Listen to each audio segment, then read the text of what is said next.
Hello my lovely people, welcome back to this channel. If today is the first time you chanced on this video, my name is Nana Chunupokudia, and here at the Study Abroad channel, what we do is that we help you for you to navigate your way through your study abroad journey. So whether yours is a bachelor studies, whether you intend to apply for a master studies or a PhD, we are here to give you the necessary information. We are going to tell you which schools are providing 100% scholarships, which schools are waiving the IELTS, the GRE, or even which schools that you can apply without application fee.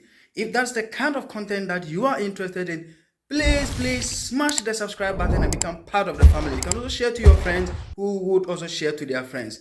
Thank you very much. Hello my lovely people, welcome back to this channel, the Study Abroad channel.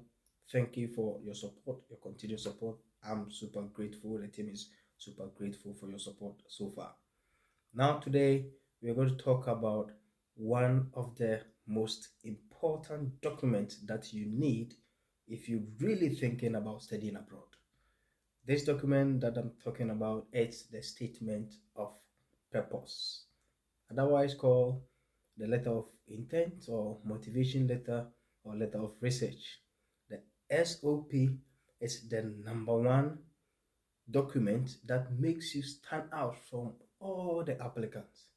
So, if perhaps you have tried applying to some schools and you didn't get admission, one of the reasons might be that you didn't put in the best as far as your writing your SOP is concerned. That's why we've taken it upon ourselves to give you the tips about how to effectively write an SOP. So thank you for this, and let's move straight into it. What is it? What is SOP? Simply put, the statement of purpose, it's the document that is describing you as an applicant. So just put yourself in the shoes of the admission board. They are there. There's a letter in front of them. By the admission board reading that letter, they come to know who is behind that letter, and the description you give to the admission board, that is what they are going to base, of course, with other factors, to either give you the admission or reject the admission. So this is your own story, and how you put your own story is going to inform the decision of the admission board. So this is simply put about the statement of intent, or the letter statement of purpose, or the letter of motivation. Now, like I said, it's very important for you. Very important for you. And also for the admission board. It helps them to sieve out of the over 10,000 applications they are going to get. They are going to sieve so easily. After reading, if they are convinced, they sort it into good. If it's not convincing, they can just put it anywhere. So that's why you need to be updated. That's why you need to abreast yourself with what is supposed to go into your SOP. Now we are going to look into details, the components of the SOP. What are the things, what are the key ingredients that are needed? Of course, a lot of people have the way they are going to treat this. So what I'm sharing here are my experiences, how I write them, and how I guide people to write them and successfully get admission. So you are free to take my advice. If you have other experiences you can add up onto it, you are totally fine to go with it. So like I mentioned, it's the story of your life, the story of your life. So you should know how you're going to weave the story for the story to have head, eye, nose, chest, leg, hands. So the complete story that you are going to tell, it's what the admission board is going to base their decision on. So naturally, it's supposed to have an introduction. So the first component is the introduction. How are you going to introduce it? You can introduce it in so many ways. That's where maybe you can introduce your name, a little bit about yourself, but don't spend too much time. So the statement SOP should have an introduction. After the introduction, then you should also tell us about your academic or your professional background. I have graduated with Bachelor of Science, with high school, with that. Let us know your your courses, some of the courses that you've taken at your high school or your undergraduate or your graduate level. So your academic uh, background, it's very needed. Also, this not only the academic, if you are someone also in the profession. So like I said, it's a story you are weaving. So you can talk about an introduction, a bit about yourself, your academic, and your transition into professional. If you have it, you can talk about that your professional background as well. From there, you let the reader know the main reason. So you can have the main reasons and the sub reasons. Let the reader know the main reason why you have chosen this particular profession, this particular course. So if you are applying for a school and you have chosen, let's say, psychology, explain to the reader why you have chosen psychology. You can connect that to some of your previous studies. So if in your previous studies you did some courses in psychology, you can connect it and say, because I did this course in psychology and I was so passionate about it, and I used the psychology in my professional career, and I did that and I did that. Therefore, I want to continue my education in this regard. So you see how the story is going? Excellent. So let the person know the reason why you have chosen a particular course. The next thing you should let the reader know is how you have chosen that particular school. So there are thousands of schools in the whole world, in the US, in Ghana, in Canada, in Australia, in UK, in Finland, in Germany, everywhere. Why did you zone? So, after letting the reader know of your reasons why you chose their school and that particular course, then you go on to tell the reader about your goals. What are your goals? What are your immediate goals? What are your midterm goals? And what are your long-term goals? So, for example, I have studied, I am passionate about teaching, I'm passionate about knowledge impartation, and because of that, in my bachelor's, I did so and so kind of education. I did science education, or I did basic education, or early childhood education. And because from there I went to into the field to teach, and because I see myself as someone who loves this job, I want to challenge myself by getting more knowledge in this area. And one of the reasons I can get more knowledge is through this course. Okay, so you've let the reader know of your immediate goals, your midterm, and even your long-term goals as well. So that's when you, for your long term, you can add that after the masters or after the bachelors, you intend to continue to the masters, or you intend to go through to PhD, or whatever the next step it is for you. So let the reader be aware of your goals, and not only your goals. Let the reader know why this particular course is going to help you in the attainment of your goals. How do you do it? Let the reader know, write it in your SOP, that I have gone through your curriculum, and when I saw the courses that I'm going to study when I get admission. For example, there is a course on teaching with technology. For example, there is a course on research methodologies. There's a course on teaching people who are differently abled. These kind of things, when you mention it, you tell the reader, because you've seen these things and you think that those things align with your mid or your immediate or your long-term goals. Therefore, that is why you are applying for this course. That's why you're applying for this institution. And you think that the school has everything that it takes for you to succeed or for you to attain the goals you have set for yourself. And trust me, when you include some of these details, the admission board is very happy. Do you know why? Because let me tell you, everybody is happy.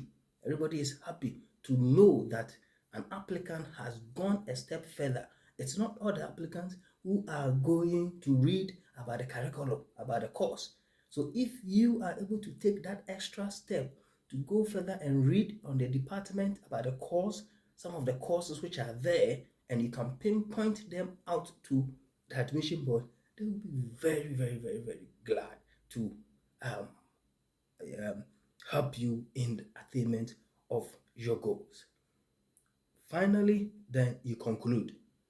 You can conclude in 2 sentences, in 3 sentences, or even 1 sentence. Just thank them of the chance that they have given you for you to prove yourself to them. And hopefully you hope or you wish that they'll give you the admission. So that's the whole story that you can weave as far as the SOP is concerned. Talk about the introduction, where you describe briefly about yourself, your academic and your professional background. Let the reader know of these things that you have gone through. Let the reader know of your goals, your immediate, your long-term, and your mid-term goals. Your reasons for choosing one, the course, and two, the school. Let them know. Everybody is happy. You can write and tell them, you can check their rankings on the Times Higher Education, the university rankings, and tell them. You can tell them about the number of students who have graduated and gotten a job. You can talk them so many ways. You can talk about the teaching and learning facilities available. You can talk about the learning atmosphere, the multiculturalism. All these are things you can let the reader know about the school. And finally, you let them know what their school and what their program will help you to achieve your ultimate goal in life. And you conclude. So that is the component of the SOP. Talk about some of the don'ts, some of the pitfalls that you should avoid. And this is very important part of this video. Like I mentioned earlier, hundreds and thousands of people are applying to the same school. Remember, you're not the only person who has seen the school, you're not the only person who is applying. So you have to make your SOP outstanding. You have to make your application very outstanding. So avoid these things.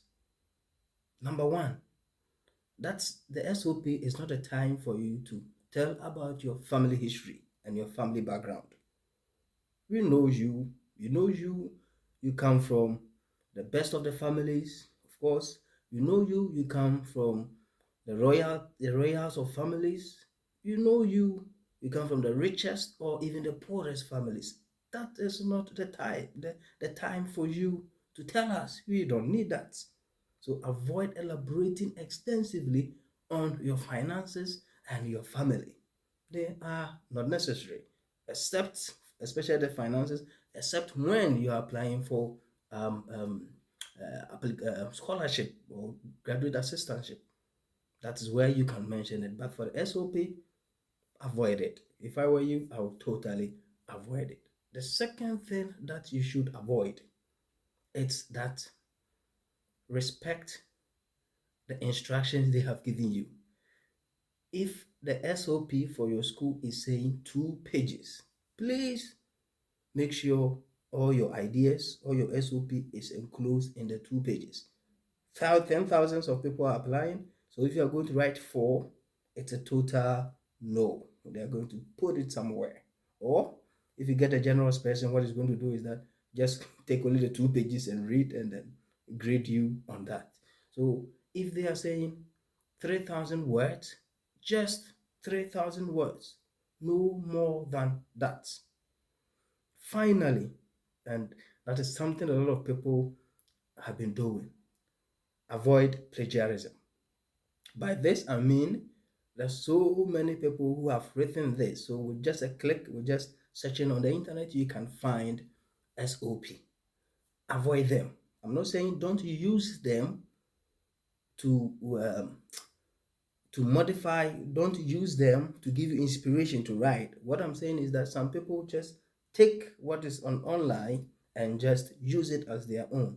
Remember, if it is online and you can access it the same way the university board can also access it.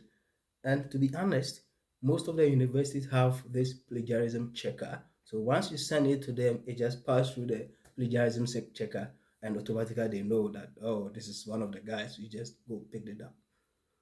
Just make it your own. Even if you are getting inspiration from, make it's your own story. So make it suitable to you. So avoid writing excessive SOPs, number of pages, limit to what has been stated, a number of words, limited. Don't go over what has been stated in it. And also don't elaborate too much on your finances and your family. And finally, be unique, be yourself, be honest, and just tell them. Don't go and plagiarize. Don't go and take someone's um, SOP and use it as your own. So that is the end of today's video. We've looked at SOP and we've said that that is the number one document that is needed for every applicant to stand out from the lot. So how well you write it depends on how well you get the admission. Secondly, we have looked at the components. If you are writing the SOP, what should go into it and what should not go into it. We've mentioned the introduction.